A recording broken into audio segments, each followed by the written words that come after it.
abduhu wa rasuluhu amma ba'd. Fadilah sedekah, ancaman bagi yang tidak menunaikan zakat. Ayat pertama, Allah Subhanahu wa taala berfirman, "A'udzubillahi minasyaitonir rajim.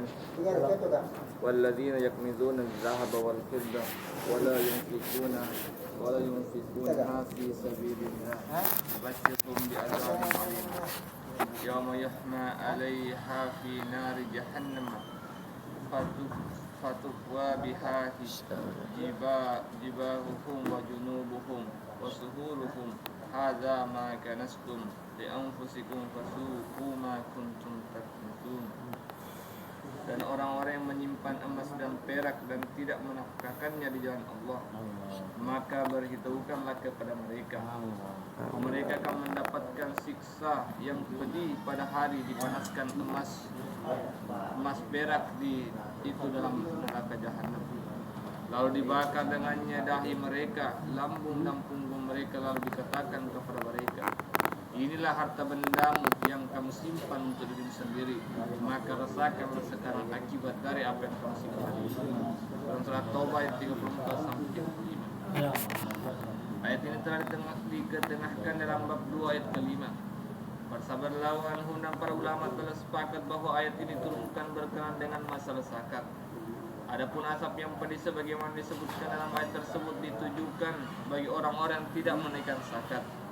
Sebagaimana telah dijelaskan dalam keterangan mengenai ayat tersebut, dalam beberapa hadis Nabi sallallahu alaihi wasallam menjelaskan bahwa bentuk asap yang disebutkan dalam ayat suci tersebutlah bahwa hartanya akan dipanaskan, lalu disetrikakan di dahi dan lambung orang tersebut.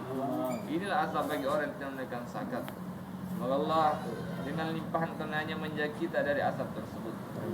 Disentuh dengan kawat yang dipanaskan saja tentunya merupakan penderitaan yang tidak terperikan. Apalagi jika harta itu dipanaskan kemudian disetrikakan kepada orang yang tidak mau membayar zakat, tentu sangat mengerikan. Bahkan dengan menyimpan emas dan perak selama beberapa hari saja, asap yang akan ditimpakan kepadanya sangatlah pedih. Ayat kedua, "Wala yahsabanna alladziina yabkhaluna bima ataahumullahu min fadlihi huwa khairul lahum bal huwa syarrul lahum sayutawqawna ma bakhilu bihi yaumal qiyamah wallahi min samawati wallahu bima ta'maluna khabir."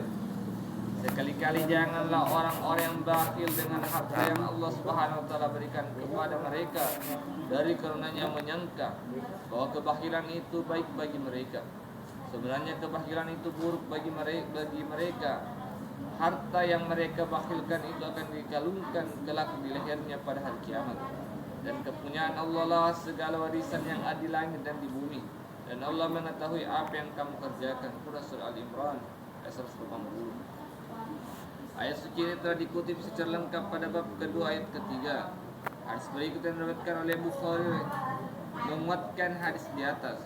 Rasulullah SAW bersabda, "Barang siapa dikaruniai harta oleh Allah Subhanahu wa taala tapi tidak menunaikan zakatnya, maka pada hari kiamat nanti harta tersebut akan berubah menjadi seekor ular yang dikalungkan di lehernya.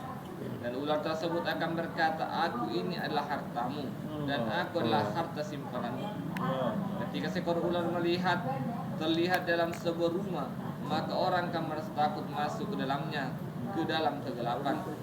Akan tapi Rasulullah SAW telah bersabda bahwa apabila seorang tidak membayar zakat atas hartanya dan menyimpannya sebagai harta yang terpendam, maka pada hari kiamat harta tersebut akan berubah menjadi seekor ular yang melilit di lehernya.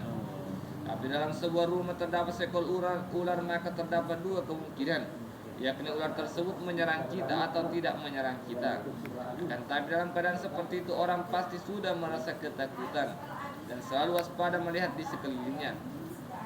Serta mereka khawatir kalau ular tersebut muncul dari lubang-lubang yang tidak diketahuinya.